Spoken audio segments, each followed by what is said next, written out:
ideya ng pagiging isang propeta, artaksat, ay nagsilang ng isang paraan, ng isang misteryo, Shelah.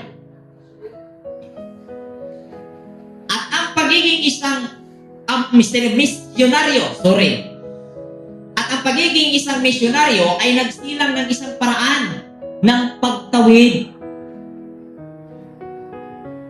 Ano bang misyon mo? Kung ikaw ay misyonaryo, anong misyon mo? Bilang disentertishim, gumawa ng mabuti. Kaya kung napansin mo na may mali at nagamit mo yung wine press of vision, iwan mo. Tumawid ka. Amin po ba? Huwag mong isipin yung kinaroroonan mo ngayon, yun na yung comfort mo. Dahil pag natili ka dyan sa kinaroroonan mo ngayon at yan ang inakala mong comfort, di mo namamalayan. Ang comfort na sitwasyon ang iyong pinagsisilbihan. Hindi ang comfort ang nagsisilbi sa iyo. Amen po ba? Kung sa kuha pa, mahitabo ang mahitabo. Amen. Thy will be done. Kung si planos Ginoo, kung sa ihatag sa panahon, sa Supreme Being, Supreme Creator, will done.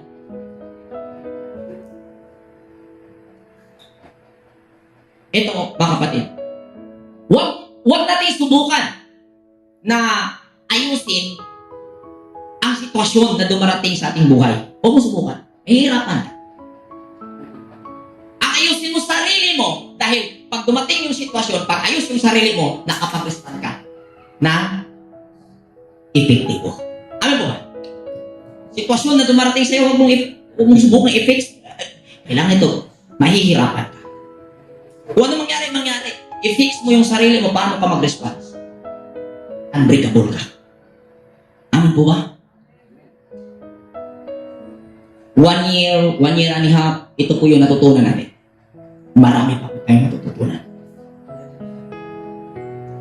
Jose, nung nasa Egypt, at yun sa mga kapatid niya, dinala siya sa Egypt, bibininta, nung nandoon, nag-respond siya ayon sa kabutihan.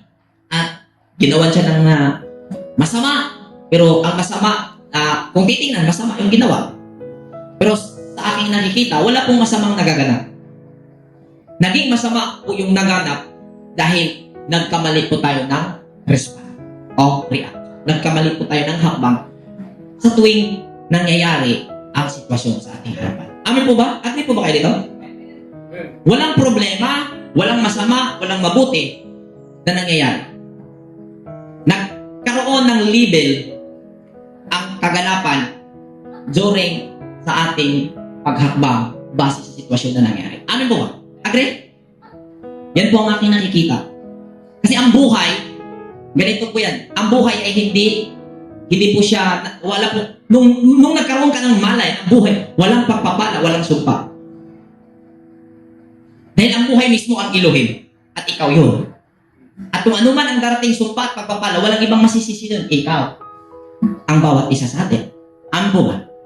Kaya maging careful, maging, tawag lang? Vigilant. Maging vigilante tayo. Paano tayo mag-respond sa mga sitwasyon na nangyayari sa ating buhay? Ganyan po yung Torah. Yan po ang message. Yan po ang buod ng Torah.